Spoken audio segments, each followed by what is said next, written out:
con todos los participantes, estudiantes, compañeros y compañeras de las comunidades y pueblos que nos acompañan en este proceso de la Escuela de Formación Summa Causa, y les damos la más cordial bienvenida a todos y cada uno de ustedes a este 15º seminario de la Escuela de Formación Summa Causa.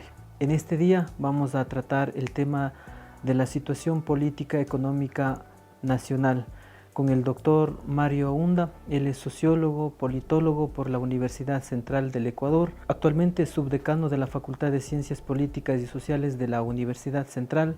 Es docente de la materia de Sociología, Ciencia Política, Historia, Economía por varios años dentro de la Universidad Central y fuera de la universidad también.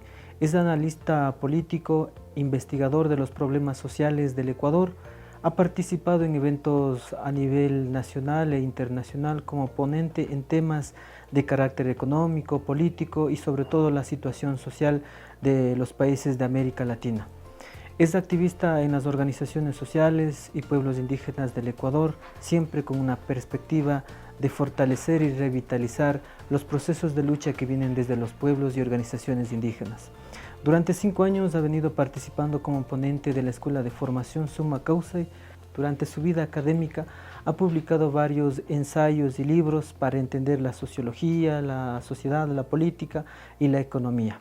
Entonces les dejamos con nuestro compañero, el doctor Mario Aunda. Bienvenidos, compañeros.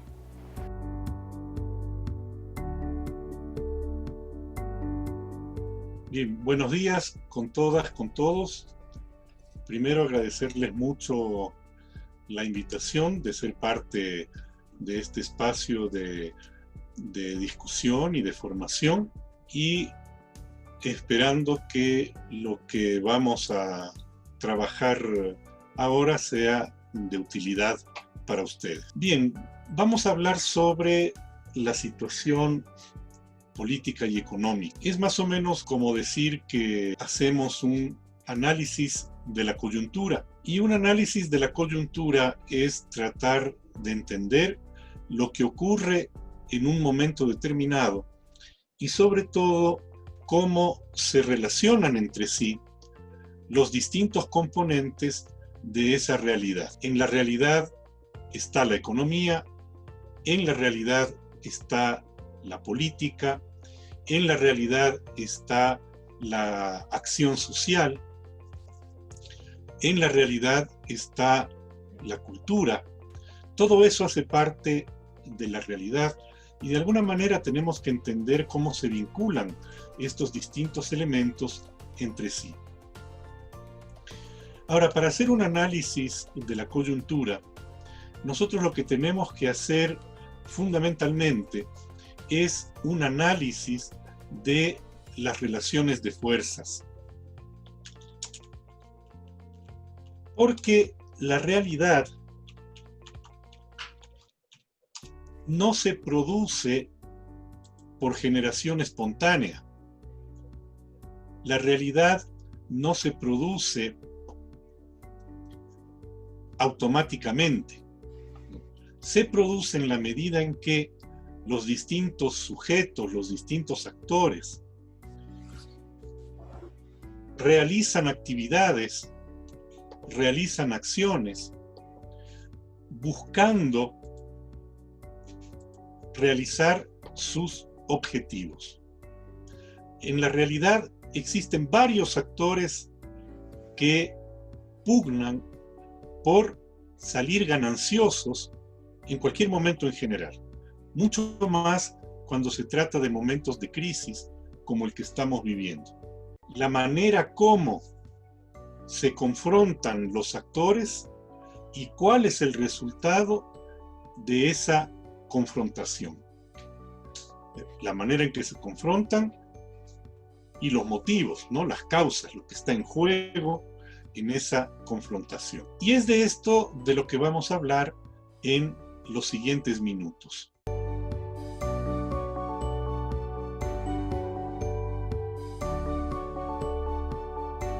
Habría que tomar en cuenta en un primer momento que la crisis que estamos viviendo ahora es una crisis que se expresa en el conjunto del sistema capitalista, en el mundo entero. No es una crisis únicamente en el Ecuador. Esto tiene que ver con el hecho de que la pandemia del coronavirus ha afectado al mundo entero. Por lo tanto, todos los países, todas las sociedades se han visto de una o de otra manera afectados. Pero no es solo por el tema del coronavirus. El mundo capitalista venía ya de una época de crisis. Es una crisis que ya va durando 10, 12 años, que se comenzó a notar en 2008, 2009, que luego tuvo una pequeña recuperación y una nueva recaída alrededor de 2015. Y ahora, en 2020, digamos, esta caída, ¿no?, con motivo de la pandemia. Ahora, ¿por qué la crisis del sistema capitalista? En primer lugar, porque existe una lucha, una confrontación por el dominio y el control de ese sistema. Y es una confrontación que en este momento se da sobre todo entre los Estados Unidos de un lado y la China de otro lado. Son como que los dos grandes polos, las dos grandes fuerzas que disputan el control del mundo. Hemos visto algunos elementos de esta disputa, por ejemplo, en la lucha alrededor de la empresa Huawei, o ahora último en relación con el TikTok, que Estados Unidos, el gobierno de Trump, quiere impedirle el ingreso. Detrás de todo eso hay la lucha por el control de los mercados y la lucha por el control de las nuevas tecnologías. Ahora, otro elemento que tiene que ver con la crisis es la propia política económica que predomina en los países del capitalismo central. Europa, los Estados Unidos, Japón. Esta es una política, vamos a decir, neoliberal en términos generales, lo vamos a explicar un poquito más ahora que pasemos enseguida al tema del Ecuador. Y las políticas de ese carácter generan una contracción de la economía, una contracción del mercado y al mismo tiempo una concentración de la riqueza en muy pocas manos. Y esto es un elemento, un par de elementos que se traducen en crisis.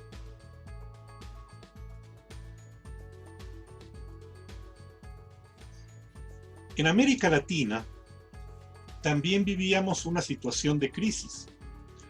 La crisis del capitalismo global golpea a América Latina. Por ejemplo, el último coletazo de la crisis antes del coronavirus tuvo como elemento central la caída brutal de los precios de las materias primas en el mercado mundial. Y casi todos nuestros países eran o se reconvirtieron en exportadores de materia prima fundamentalmente. El Ecuador lo que vende al mercado mundial es pura materia prima, ¿no? Vendemos petróleo, vendemos banano, vendemos pescado, vendemos cacao, vendemos café, vendemos flores, vendemos frutas tropicales, vendemos espárragos, pura materia prima. Vendemos minerales, todavía muy poco, pero otros países de América Latina mucho más, por ejemplo Perú, Brasil, Chile, Bolivia. Y las materias primas se fueron a pique sus precios se fueron a pique en el mercado mundial. Por lo tanto, la situación económica de América Latina se debilita. Los estudios de la CEPAL, la Corporación Económica para América Latina, indican que ya antes del coronavirus, la economía latinoamericana caminaba a un crecimiento prácticamente nulo en la mayoría de países. Otro elemento de la crisis en América Latina tiene que ver justamente con la disputa esta entre Estados Unidos y la China por el control del mercado mundial. Durante los gobiernos populistas llamados progresistas, el correísmo en el caso ecuatoriano, estos gobiernos priorizaron la alianza económica y política con la China, mientras que las derechas en general, estén en el gobierno o estén fuera del gobierno, priorizan la alianza con los Estados Unidos. Es evidente que en una situación de disputa por el control del mundo capitalista, va a haber presiones sobre América Latina para que respalde a uno o a otro polo de poder. Los cambios políticos que se han dado en América Latina a partir de 2014, 2013, con el triunfo de algunos partidos de derecha, Macri en la Argentina, Piñera en Chile, el golpe de Estado parlamentario contra Dilma Rousseff en el Brasil, recientemente el golpe contra Evo Morales en Bolivia, son parte de estas disputas globales. No las podemos ver fuera de este contexto. Entonces, ¿qué significa? Que hay al interior de nuestros países fuerzas que están activando para volver a subordinarnos a la política de los Estados Unidos, entendiendo que eso nos va a traer ventajas económicas. Casi siempre el argumento es que nuestro principal socio comercial son los Estados Unidos, etcétera, etcétera. Y hay entonces esa disputa, ¿no?, entre las derechas que plantean un retorno al neoliberalismo y un retorno a la esfera de influencia de los Estados Unidos, y los populismos que han manejado unas políticas mixtas, llamemos así. Algunas contrarias al neoliberalismo, pero otras propias del neoliberalismo. En el caso de Correa, ya vamos a verlo enseguida, eso ha sido muy claro. Y por otro lado, priorizan la alianza con la China. Ahora, en todos estos años, en América Latina, las fuerzas en conflicto no han sido solo dos, no solo la derecha y los populismos. También los movimientos populares han entrado a la pelea. Y esto viene desde la primera época neoliberal, ¿no? Por eso las luchas sociales derrocaron presidentes en Ecuador, en Perú, en Bolivia, en la Argentina, ¿no? Pero los movimientos populares se han encontrado siempre tensionados entre la derecha y los populismos.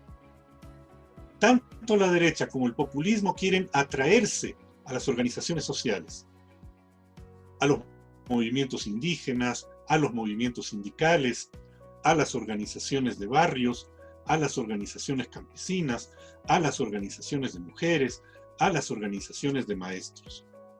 Y por lo tanto tienden a dividirlas. Y no siempre los movimientos han logrado mantener su unidad y mantener su independencia política frente a estos dos poderes que compiten entre sí.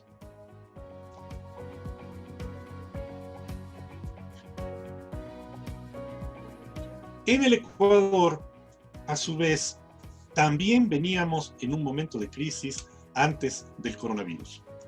la situación económica se había debilitado bastante, justamente por la caída de los precios del petróleo en el mercado mundial. La caída de los precios del petróleo, a su vez, implicó que el gobierno de Correa tenga menos recursos.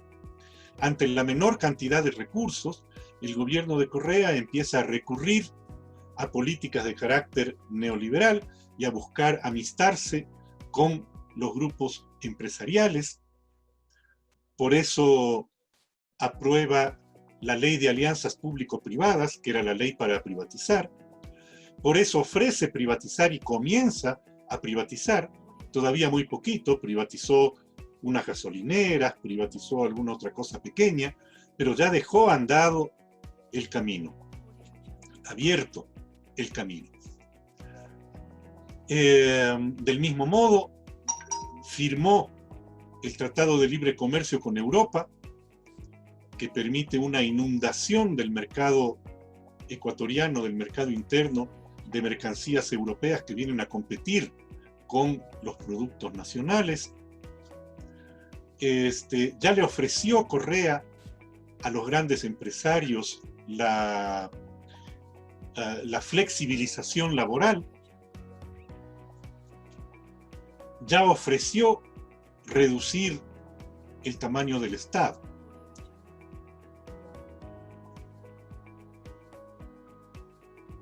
Ahora, la crisis que se vivía en el Ecuador no era únicamente de carácter económico. Había también una disputa política igual que la que se vivía en toda América Latina para las fechas.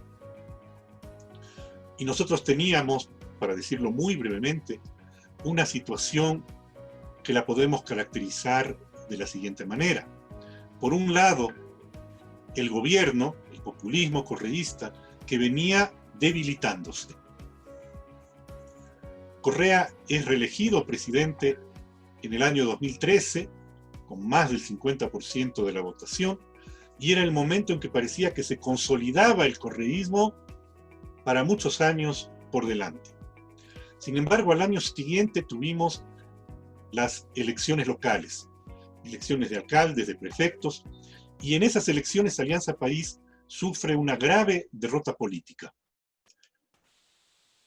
Logra mantener el control del mayor número de alcaldías, pierde en las más grandes, en las más pobladas, en las de mayor peso económico. Y pierde también en zonas en donde se presentan candidaturas que se encuentran vinculadas a la lucha social.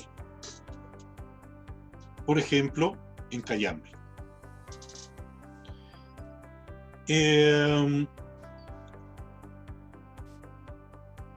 Alianza País pierde centenares de miles de votos de un año al otro. Para las elecciones del 2017, Alianza País pierde 1.200.000 votos comparado con la votación de 2013.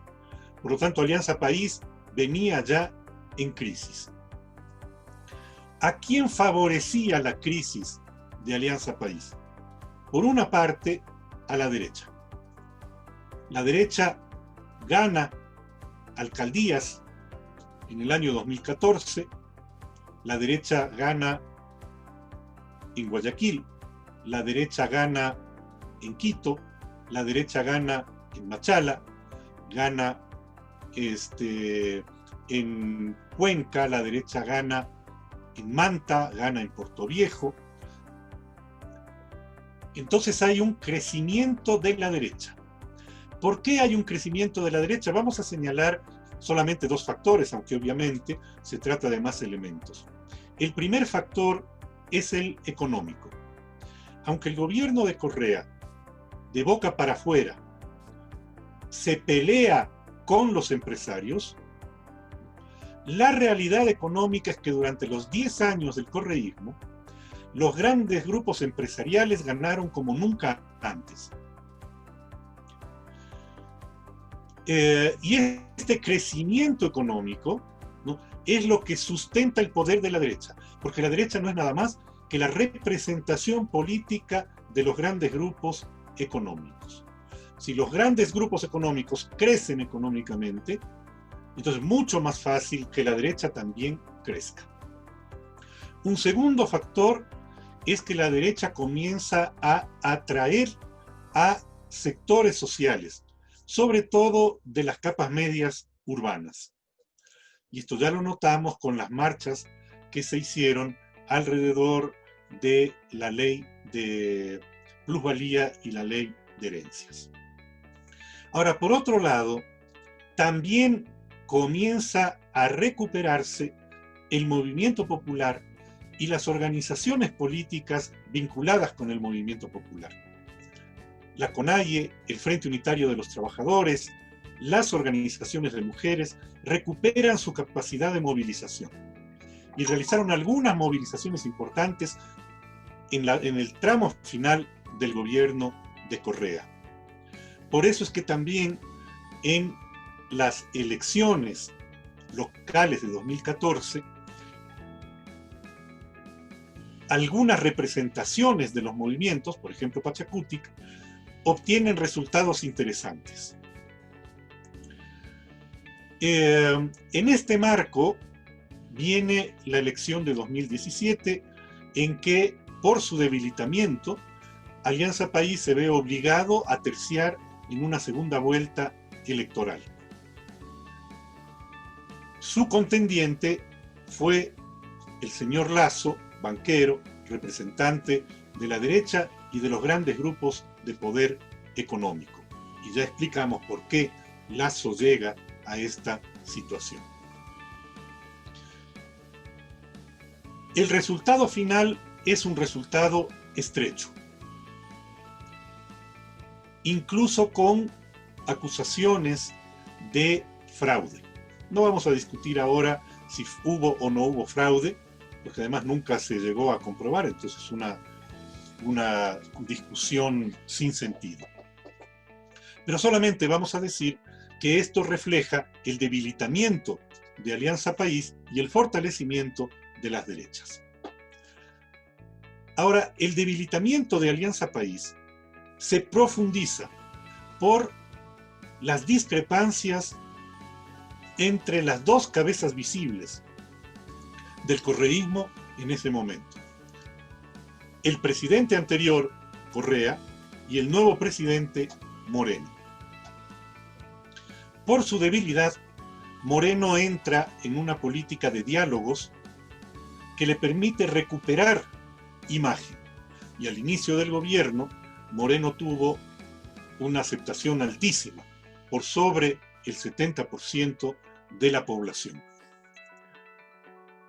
Pero estos diálogos fueron tomados por Correa como, decía él, una afrenta a su gobierno, porque Moreno comenzó a dialogar con los sectores que Correa había atacado, tanto de derecha como de las organizaciones sociales.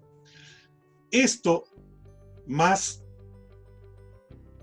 las cada vez más públicas acusaciones en relación a la corrupción del régimen anterior, terminarán provocando la ruptura de Alianza País. Vamos a hacer aquí un pequeñito paréntesis para decir que el tema de la corrupción no es propiedad ni de un grupo político, ni de un gobierno, ni de un tipo de gobiernos. Nosotros, desgraciadamente, hemos tenido corrupción desde la época republicana y probablemente antes también. Cerremos el paréntesis.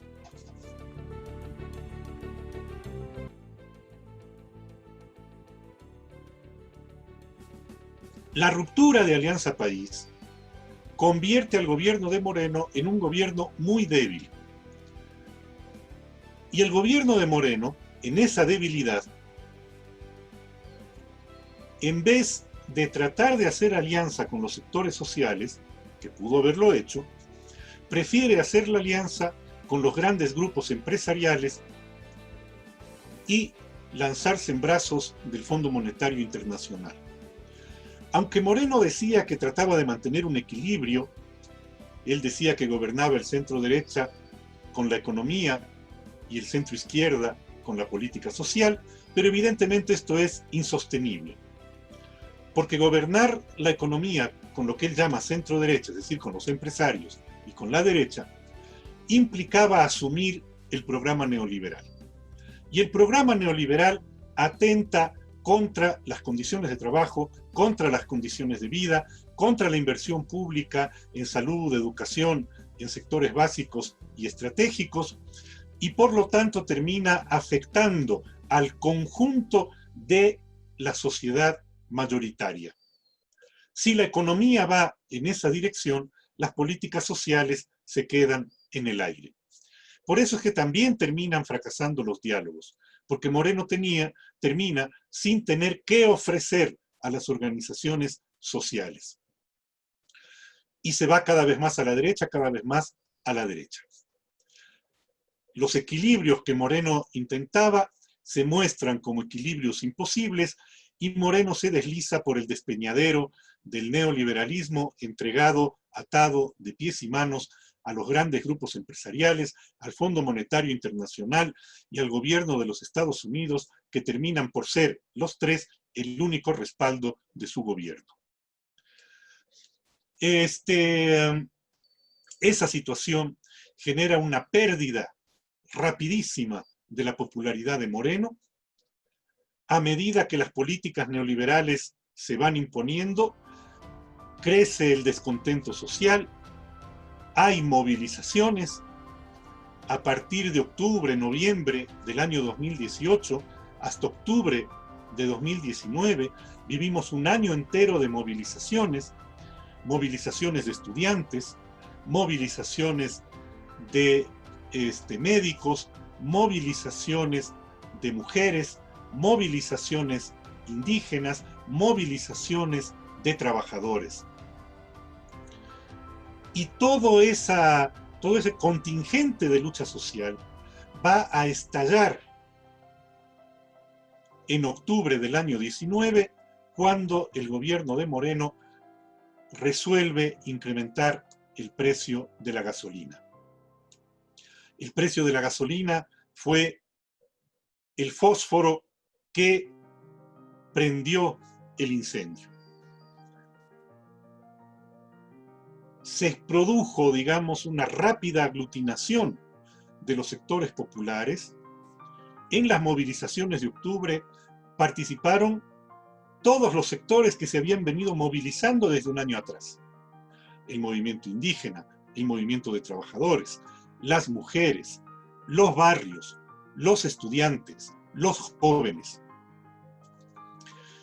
Y eso es lo que vimos finalmente en octubre. Ahora, cuando se produce octubre, estábamos ya en pleno periodo preelectoral y ya empezaban a sonar nombres de candidatos. Lasso había anunciado que iba a ser candidato, sonaban también candidatos posibles del gobierno, se hablaba del vicepresidente Sonnenholzner, se hablaba de María Paula Romo, el correísmo había dicho que se iba a presentar a elecciones, empezaron a dar algunos nombres. Lucio Gutiérrez también anunció su candidatura, Álvaro Noboa, varios, ¿no es cierto? Pero octubre generó un remesón, ¿no? Y la discusión electoral bajó un poco de tono. Ahora, inmediatamente después de octubre, volvió de nuevo la escena electoral a ganar espacio. Y todos, pudiéramos decir, nosotros incluidos, empezamos a pensar en clave electoral. Y en eso veníamos cuando se produce la llegada del coronavirus. Brevemente, podemos decir lo siguiente. El coronavirus es esencialmente un fenómeno global, pero a cada sociedad la golpea del modo particular según las condiciones en que se encuentre esa sociedad y según las medidas tomadas por los gobiernos y según las acciones emprendidas por los diversos grupos que componen la sociedad. Acá en el Ecuador, nosotros vimos inmediatamente cómo los empresarios y la derecha trataron de aprovechar el momento, y de hecho lo aprovecharon, para que se implementen todas las medidas contenidas en la Carta de Intención con el Fondo Monetario Internacional, cuya implementación no habían podido lograr, ¿no? La firma fue hecha en febrero y marzo del año 2019. Durante todo el resto del 2019 trataron de implementar algunas medidas, no se animaron por la situación social. El momento de octubre es desatado por el incremento de las gasolinas, que es una medida que consta en la Carta de Intención, era el inicio de la aplicación de la Carta de Intención del Fondo Monetario. La movilización de octubre frenó la implementación de esas medidas, pero llegado el coronavirus, aprovechan para volverlas a implementar. Ya se han lanzado en las privatizaciones, ya está subida los combustibles de nuevo, ya están aprobadas las reformas contrarias a los trabajadores en el ámbito laboral, las privatizaciones están en marcha, el Ecuador nuevamente entregado a los grandes poderes económicos nacionales e internacionales. Un siguiente elemento es que las medidas, por su carácter neoliberal, tienden a golpear a la mayoría de la población. Medidas que afectan el trabajo y a los trabajadores no afectan solo al movimiento sindical, afectan a todas las personas que tienen que trabajar, ¿no? Y eso está repartido en todas partes, no es exclusivo del movimiento sindical. Y golpea en lo más duro, que es en la posibilidad de sobrevivencia para mucha gente. El resultado no es raro porque es lo que ya se veía, que es lo que ya pasó en la fase neoliberal anterior. Desempleo, incremento del subempleo y de la informalidad, precarización, empobrecimiento. Brevemente algunos datos, sin detenernos mucho en esto.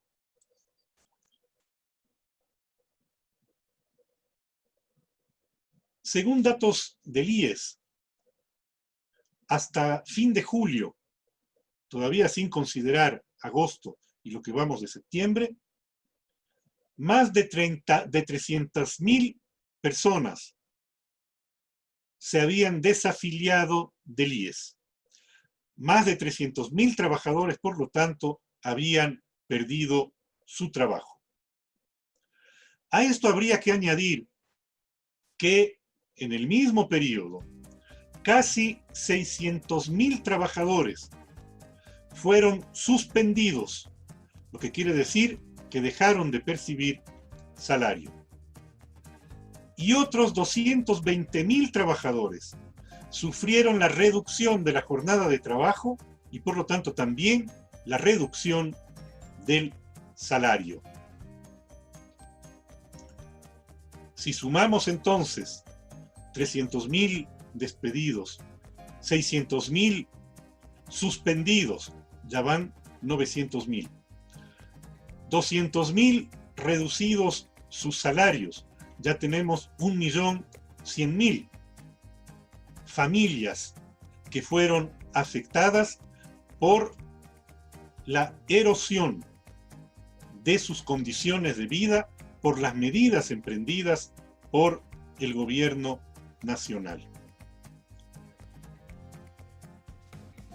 Adicionalmente, deberíamos recordar que 400.000 personas adicionales pasaron al régimen de teletrabajo. En principio esto no tiene por qué afectar directamente a los trabajadores, pero lo termina afectando por el modo como se plantea el teletrabajo. El trabajador tiene que estar conectado hasta 12 horas a la máquina. Quiere decir que se rompe la jornada de 8 horas. El trabajador tiene que contribuir, por decirlo así, con su propia herramienta de trabajo, su tablet, su computadora, su teléfono. Tiene que pagar los planes de internet y de teléfono. Tiene que pagar el incremento del uso de los servicios básicos en su casa.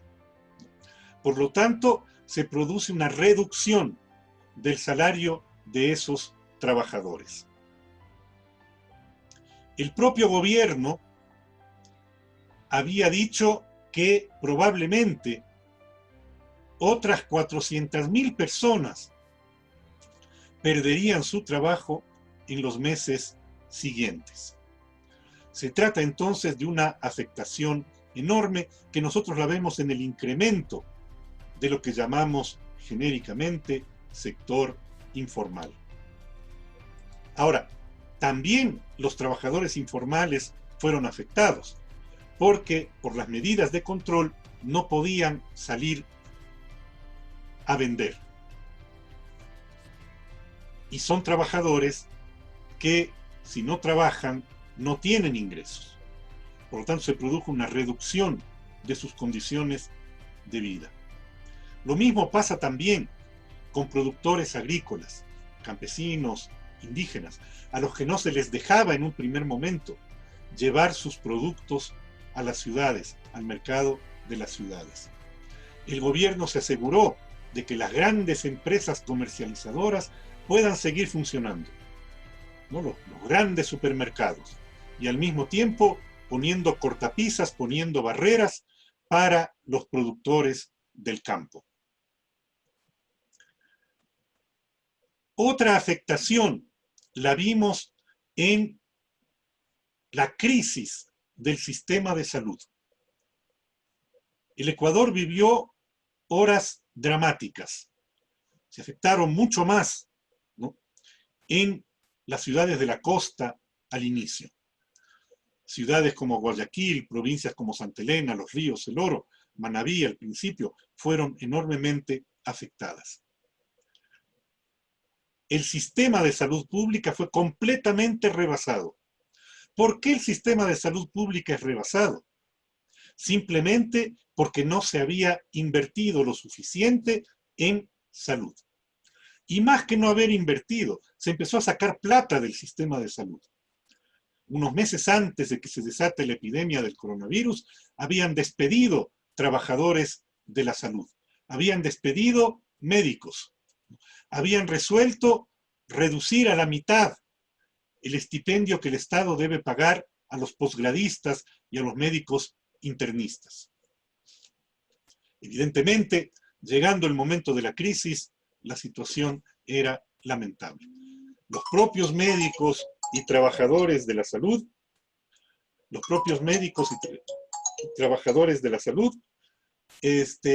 mostraban, ¿no?, cómo se iban produciendo estos problemas. Y cuando uno revisa las cifras del registro civil, encuentra que hay una discrepancia enorme entre lo que el gobierno reconoce como muertes por la pandemia y la cantidad de muertes que se han producido en el país en esas fechas, que exceden el ritmo normal de fallecimientos. Se calcula que aproximadamente hay 20.000 muertos adicionales al ritmo normal. El gobierno también ha optado por el Estado acorazado, encapsulado en sí mismo. Es la imagen de la Plaza Grande rodeada de vallas de alambres de púas.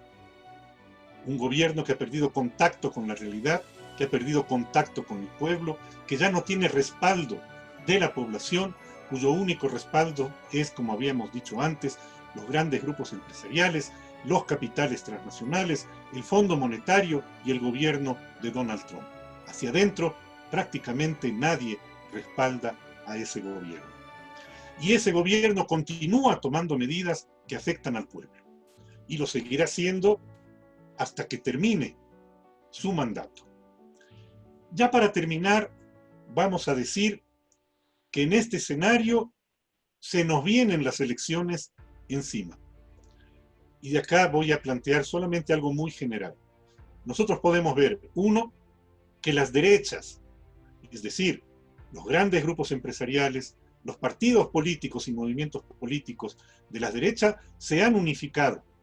El acuerdo entre Creo y el Partido Social Cristiano muestra esa unificación de las clases dominantes. Las clases dominantes tienen clara conciencia de que están en riesgo de perder el poder, de que el poder puede escapárseles de las manos, y por eso se unen.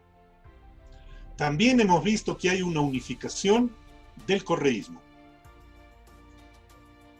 Con cualquier discrepancia que hay en esos grupos, la voz de Correa sigue siendo ley. Y el momento en que Correa anuncia la candidatura de Arauz, todas las facciones del correísmo se unifican detrás de esa candidatura. El correísmo también es muy consciente de que si no se une, se le escapará también por entero el poder de las manos. El problema, en cambio, está en el lado de los movimientos sociales. Y esto ya lo hemos visto todos.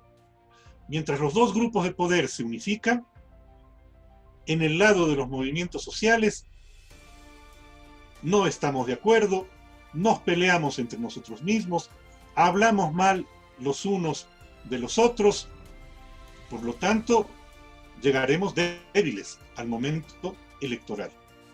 Si no se logra dar un giro a esta dispersión y a esta pelea interna que estamos viviendo ahora en los movimientos sociales, vamos a resultar muy mal parados, vamos a resultar muy golpeados en este proceso que se viene. Porque lo que se juega no es solo las elecciones de febrero de 2021, si es que finalmente se terminan haciendo las elecciones en febrero, sino que lo que se juega son las políticas que van a venir inmediatamente después, ¿no? Con el gobierno que sea, ¿no? Si las organizaciones sociales están débiles, peleadas, desunidas, no únicamente que no van a tener posibilidades de disputar el escenario político, sino que tampoco se van a poder defender de los golpes que van a llegar, cualquiera sea de estos dos grupos el que termine ganando en el proceso electoral del año que viene. Muchísimas gracias.